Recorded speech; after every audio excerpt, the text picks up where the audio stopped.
चलिए जी, अब हम करेंगे मेजरमेंट ऑफ एन एंगल का सेकंड सिस्टम जो कि सर्कुलर सिस्टम है।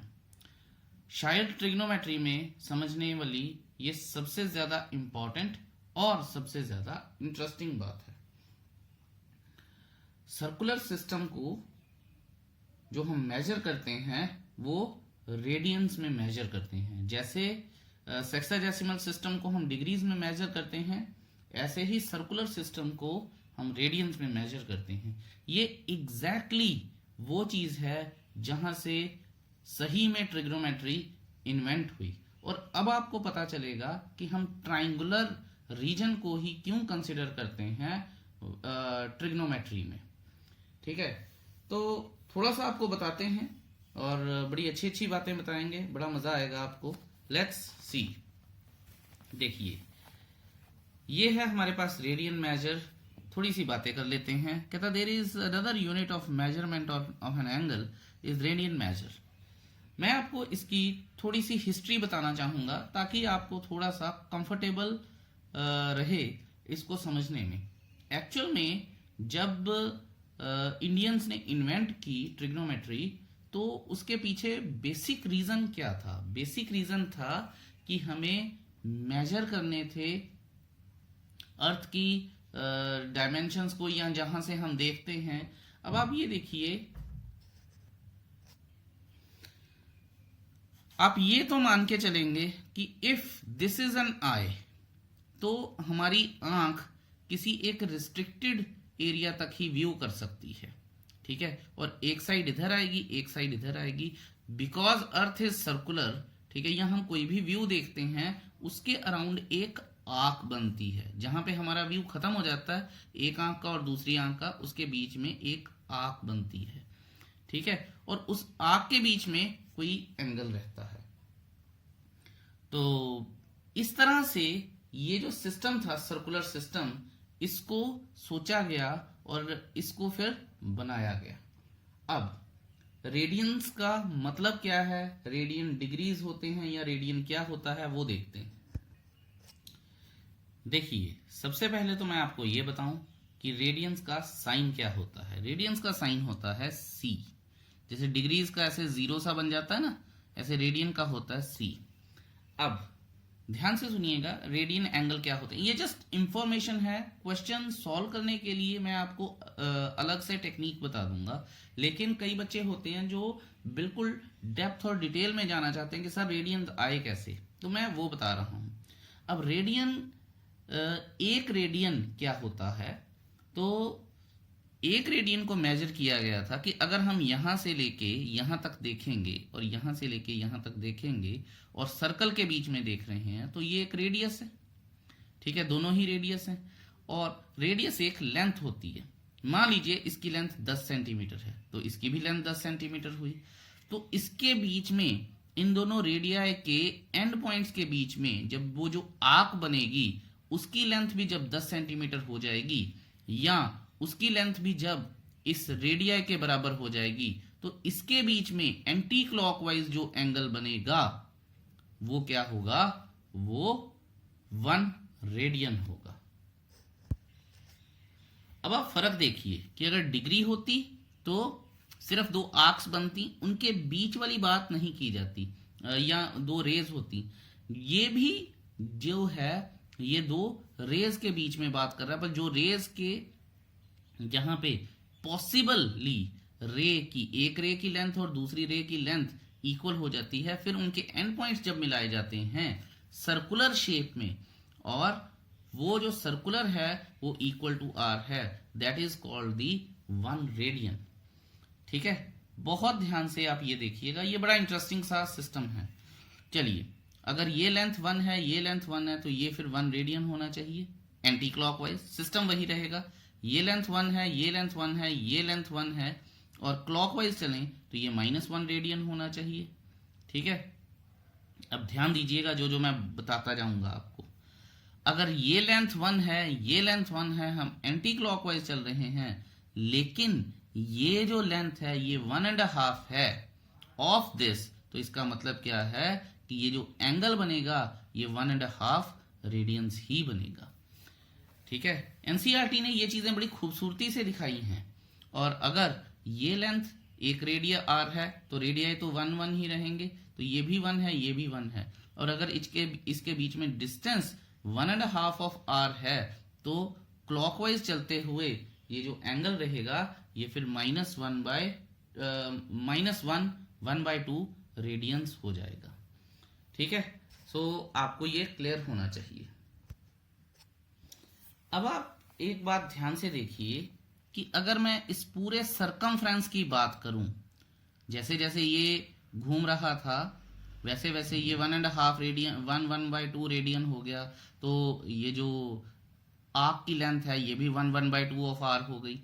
इसी तरह से अगर मैं पूरी बात करूं, ठीक है, अब देखिएगा ध्यान से, अगर मैं पूरी बात करूं तो सरकमफ्रेंस ऑफ सर्कल होता है 2πr, और if r is equal to 1 then c is equal to 2π।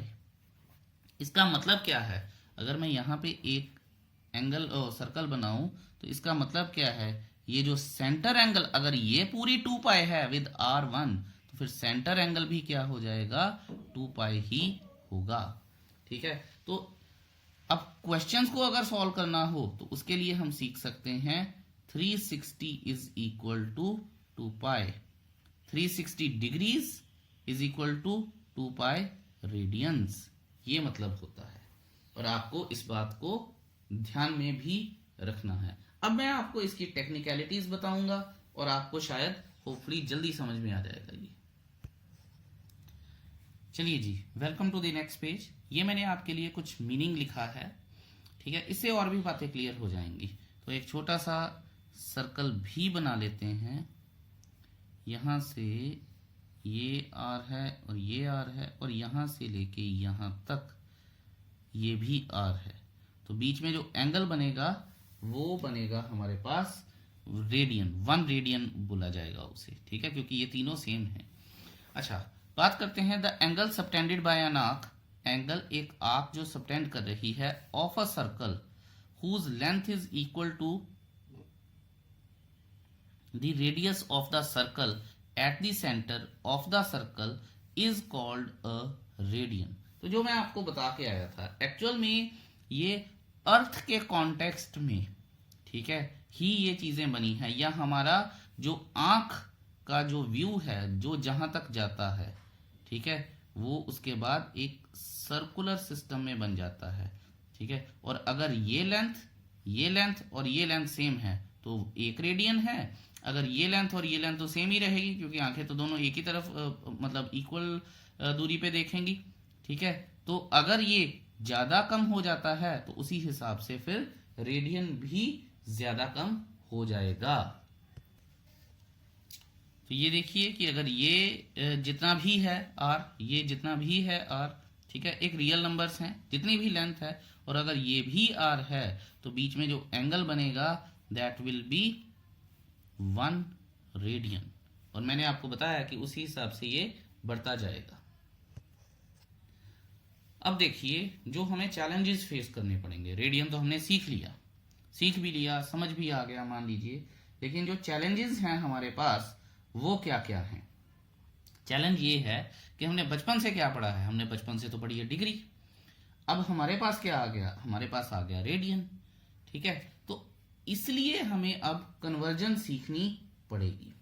तो कन्वर्जन सीखने के लिए मैं आपको 2-4 रूल बताऊंगा, उन रूल्स को आप ध्यान से सीखिएगा ताकि आपको आगे आने वाले टाइम में कोई भी मुश्किल नहीं आएगी। पहले तो मैंने आपको बताया है, अब ध्यान से सुनिएगा, 2π, ठीक है, इज इक्वल टू 360 डिग्रीज। अगर ये रेडियन मेजर है, ठीक है, और ये डिग्री मेजर है, तो इसका मतलब क्या है कि पाई इज इक्वल टू 180 हो गया।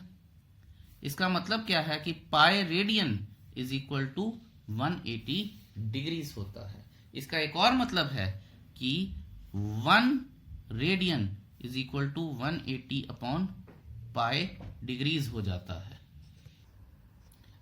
अच्छा, अब हम सीखेंगे काफी सारी टेक्निकलिटीज।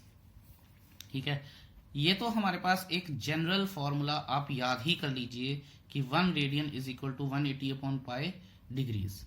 ये एक बात हो गई। अब आप ये देखिएगा कि 1 रेडियन, और मैं यहाँ पे बता दूं कि जैसे ही ये डिग्रीज में आएगा, जैसे ही ये डिग्रीज में आएगा, जो पाई है वो 3.14 में कन्वर्ट हो जाएगा। और 1 रेडियन की जो अप्रोक्सीमेट वैल्यू होती है वो 57 डिग्रीज 16 मिनट्स अप्रोक्सीमेट होती है। ठीक है, आपको ये जरूर बताऊंगा मैं कि ये आई कैसे।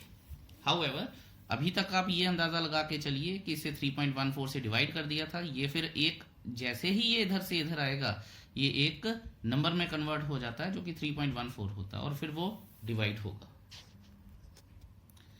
इसके साथ ही मैं आपको बता दूं कि 1 डिग्री जो कि 1 डिग्री होता है पाई बाय 180। ठीक है, ये तो जनरल फॉर्मूला है। अगर मैंने इसकी वैल्यू लिखनी हो तो 0.01746, ठीक है, अप्रोक्सीमेटली रेडियंस याद रखिएगा। 1 degree is equal to these many radians. ठीक है, ये अप्रोक्सीमेट है, शायद कहीं यूज भी ना हो, जस्ट मैंने आपकी इंफॉर्मेशन के लिए आपको बताया है ये। चलो, ये तो हमने अब थोड़ी सी टेक्निकलिटीज सीखी हैं, बातें की हैं, जिनका शायद कोई ज़रूरत है या नहीं है, ये तो बात की बात है। अब आप ये देखिए कि मैं आपको बताता हूँ कि यहाँ पे डिग्री और यहाँ पे रेडियन। अगर डिग्री 0 डिग्री है, ठीक है, तो रेडियन कितना है हमारे पास? रेडियन आएगा अपना 0। ठीक है, और अगर डिग्री हमारे पास कितनी है? 30 डिग्री है। देखिए टेबल में यही वैल्यूज हमें आती है ना, तो रेडियन कितना आ जाएगा? पाई बाय 6। 45 है डिग्री तो पाई बाय 4। 60 है तो पाई बाय 3। 90 है तो पाई बाय 2। 180 है तो पाई पढ़ के आए हैं हम। 360 है तो 2 पाई। 270 है तो 3 पाई बाय 2। यह मैं लिख देता हूं, अगर 270 है तो 3 पाई बाय 2। तो ये सारी वैल्यूज आपको धीरे धीरे वैसे तो रट ही जाएंगी, लेकिन आपको पता होना चाहिए कि 270 पे क्या है, 360 पे क्या है, हमें पता होना चाहिए।